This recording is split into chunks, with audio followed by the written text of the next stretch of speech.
Good morning. We look today at Psalms 140, 141, and 142. Thought about 143 maybe. We'll see how it happens. We do part of tomorrow's readings. Tomorrow's first Sunday of the month, we'll have communion worship at Mabel and Sutton. So if you're watching, tuning in from home tomorrow morning for worship, you're welcome to have communion elements and join us for Holy Communion. The three Psalms we look at today, again, are all three basically prayers for deliverance, prayers for protection, asking God's leadership and guidance for the psalmist, and then asking for, the wicked to, get what they deserve, kind of a little bit more or less. Verse 140 starts, "Deliver me from evildoers. Protect me from those who are violent, who plant evil things in their mind and stir up wars continuously. They make their tongues sharp as snakes, and under their lip is the venom of vipers." And, with snakes in the grass, we call some people that, they talk about you behind your back. They stir up trouble. They just seem to be up to no good so often. And that's the kind of person that the psalmist is asking for protection from. And it's guard me, O Lord, from the hand of the wicked. Protect me from the violent who have planned my downfall. The arrogant have hidden a trap for me. And, we understand these things. And so many of the Psalms that I, talk about these troubles that we have with people, with other nations, within ourselves sometimes as well. They plan a trap for me. They spread a net. They have set snares for me along the road. And then I say to the Lord, "You are my God. Give ear, O Lord, my delivery. You have covered my head." Don't grant the desires of the wicked. Don't let them get what they are planning against me, but protect me from their evil. Protect me that way. And it's just, then like verse 9, I love this, let those who surround me lift up their heads, let mischief of their lips overwhelm them, let burning coals fall upon them. Well, that's a wonderful wish for somebody, isn't it? Let burning coals fall upon their head. They're stirring up trouble, and the person is asking,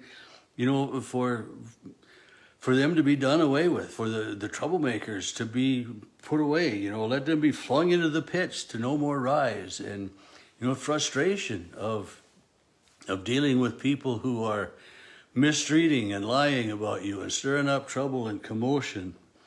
It says, "Do not let the slanderer be established in the land. Let evil speedily hunt down the violent." And, so it's, don't let people who are of ill repute, don't let these people who are continually stirring up trouble, don't let them become the leaders. Don't let them become the ones that people listen to. Lift up the righteous and the godly, and these evil people, don't let them be in positions of leadership, and don't let people listen to their influence. And how much today, we are bombarded with so much information and misinformation, and maybe not quite the whole truth. And so the psalmist is almost hearing what's going on in our world today. The reality is God is forever, and God knows what's going on, and human nature hasn't changed a bit over all of the years. There are still the troublemakers, the evildoers, and God is aware of all of those things. And then it's, I know the Lord maintains the cause of the needy. I know that the Lord executes judgment. I know that the righteous will live, in God's presence. So, the psalm is a cry for help, a cry for deliverance, and yet at the end it's admiring God, praising God for being constant, for being faithful, in and through all things. Psalm 141, it says, "I call upon you quickly, Lord, come to me quickly." And then verse 2 is a refrain, I think it's from the Holy Evening Prayer Village, "Let my prayer rise up like incense before you, the lifting up of my hands and a sacrifice to you is, let my prayers rise up like incense before you, the lifting up of my hands as an offering to you. And it seems to me that was a refrain in, I believe, the whole of the evening prayer service. But here we got, worship music that's taken right from the Psalms. And these Psalms were, they were the worship music, centuries ago.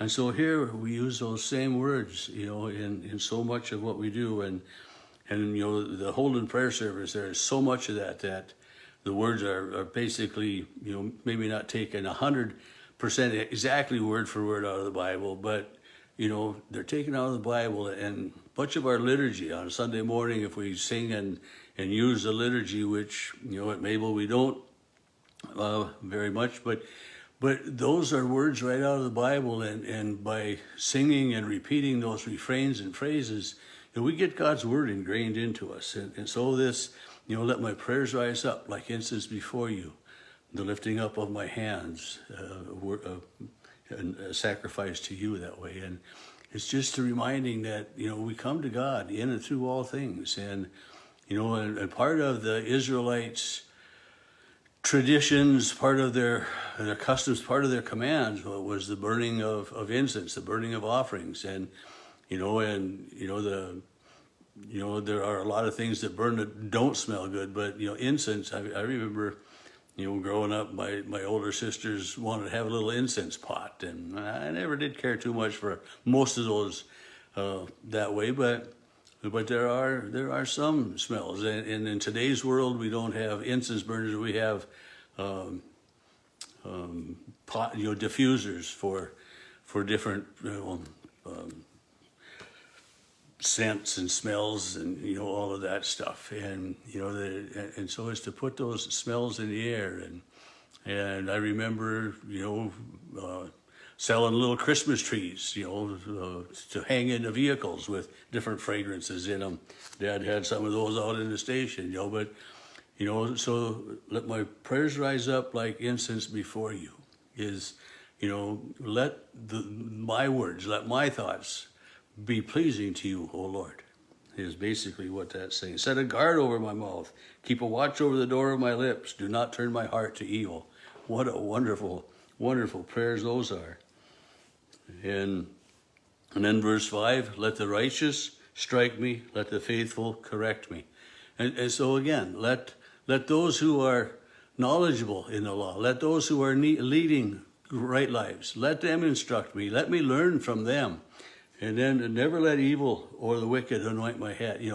Don't let me listen to the bad stuff, but lead and guide me with faithful and righteous people. And I think about, who do we learn the most from? It's our parents. And I think about our teachers in school and our Sunday school teachers and the influences that they can have. And, a bad teacher can turn a lot of children, against, or, they can give them a bad taste for math or for history or for whatever, if these students get that bitter taste of whatever it is in their mouths from the teacher, it stays with them for a long time, forever. And so it's, let me learn from those who are doing good and doing well. Let me learn from people who love their job and who love teaching and who teach, I don't know if I'm going to say fearlessly, but, in the right way. I mean, there are so many, let them be encouraging rather than, well, you didn't do that right, but, let's see what happened wrong here. I mean, there are so many different ways to approach things. Verse 8, but my eyes are turned to you, O Lord my God. In you I seek my refuge. And so in the midst of this, let my prayers rise up like incense before you. Let me listen to the righteous. Let the wicked have no hold over me. I look to you, Lord. I look to you, Lord. Keep me from the trap they have laid. Let the wicked fall into their own nets. And it's, kind of like karma, and they get what they deserve. And Psalm 142 is listed as a maskil of David, a psalm of David as a king looking for protection from enemies and everything. You know, with my voice I cry to the Lord. I pour out my complaint before him. I tell him my trouble. When my spirit is faint, you know my way. So, he's pouring his heart out to the Lord. And he's saying, you already know this. I mean, you know what's in my heart. You know what's going on. But when I voice it, it helps me as well. And so that's, I think a lesson, when we voice something, when we talk about something, when we discuss it with someone, if we have a difference of opinion, or if we have something going on, to discuss it and to talk about it, helps both parties. And here, David is basically, I know that you know me, Lord, but I cry out to you, I tell you. And again, it's in my path they have hidden a trap, and I cry out, you're my refuge, you're my protection, and save me from my persecutors, for they are too strong.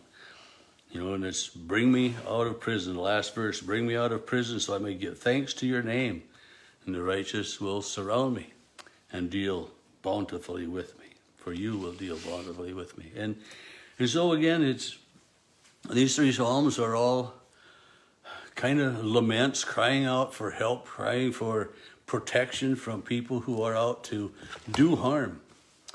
And in each one of those as well, they profess the faith of God and the righteousness of God, and the absolute conviction of David and of those who wrote the psalm of God's love, grace, and mercy.